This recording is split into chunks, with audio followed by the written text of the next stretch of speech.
Excuse me, Doctor. May I have a word with you? There's an important meeting going on, Miss Spencer. I shouldn't have to tell you that. But you could tell me if you're going to make the right choice. I'm not sure what that means. Doctor, the nurses really need your support. After all, we give ours to you. Now, how can we continue to be your right hand if we have all of this clerical work to do? If you'd go That's in there... more than a word, nurse. Now, you've got work to do. And I've got a meeting to attend.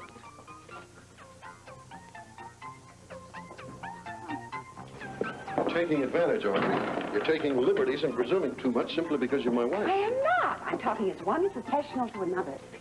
So you see, you're the ones who would benefit, really, if you would just vote... Wait. When you started this pitch, you were in for a moderate no. Should you continue, you are in for a definite no. Jessie? Is that it? I'm sorry, what?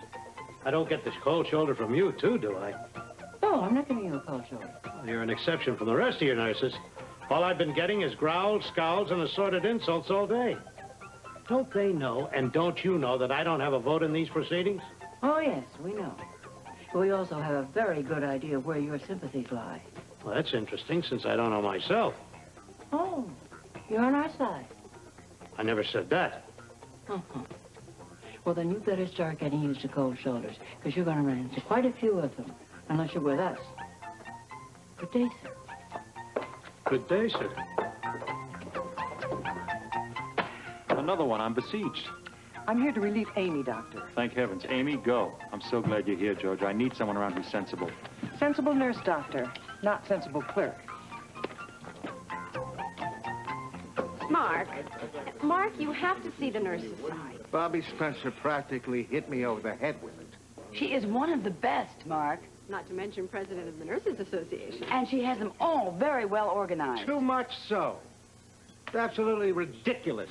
What? The demands these women are making. Bobby Spencer wanted to be a nurse? Fine. Let her be a nurse. Not cause riots. So you see, Doctor, in the long run, it is the doctors who will benefit. What would we do without you? We just want to improve the quality of our service. I really admire that. With all your burdens, you nurses are wonderful, especially in OR. Well, thank you. I knew you were enlightened. Oh? I think of you as the ideal doctor. Handsome, charming, efficient, dedicated. And it's those qualities that allow you to see the importance of our profession without feeling threatened. And the beauty and fire of certain nurses. I can count on you then? That depends on what you have in mind.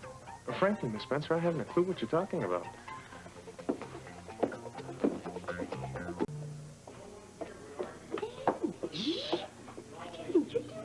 I'm trying to find out who our friends are.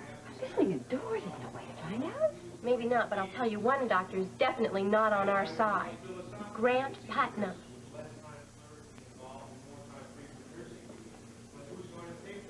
I realize that the nurses are just as pressured as we are. However, for them to recommend that non-medical clerical help post doctor's orders on patients' charts is unthinkable. Not to mention unprofessional. Absolutely. The possibility of error becomes much too great. You are speaking in generalities. Obviously, they're not suggesting that just anybody should do that kind of paperwork. Anyone who does that kind of paperwork would have to have some knowledge of medical treatment. Some? Leslie, when I prescribe a treatment, I just don't want some of it recorded. We're talking about the well-being of our patients, Lesley. Exactly. And that's why our nurses should be spending more of their time on medical matters. As it is now, they're spending nearly half of it doing clerical chores. I'll tell you what, I don't want anybody filling out my chart that doesn't have enough knowledge. All right. All right. I think we've covered this ground sufficiently enough. It's time to take a vote. Good idea. Good idea. Fine. All right. Written or oral? Leslie. Written or oral? Well? The vote was almost unanimous. The answer is no. In that case, I would like to request the use of the boardroom this evening, sir. May I request for what purpose, nurse? I'm going to call a dinner meeting. Our Nurses Association and delegates from Mercy. Request granted.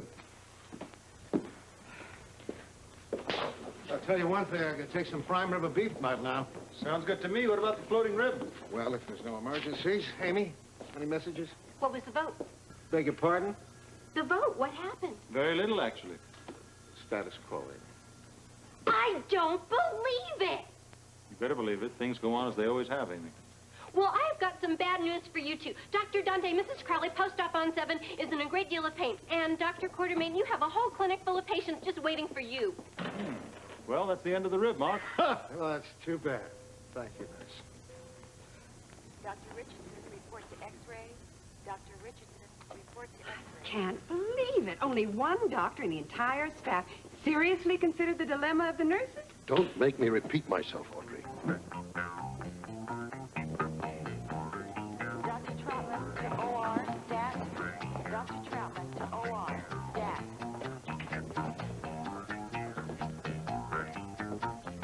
The doctors on this staff think so little of us. Oh, no, that's not true, Valerie. We have great respect for you. And this is how they show They it. just don't understand. I'll say they don't understand. They really don't know what we do all day, do they? No. How can they be so blind? I'll tell you what it is. It's male against female. No, it is not male against female. This is a professional matter. Excuse me, doctor, but I didn't think you were that naive. Don't you know it's always male against female?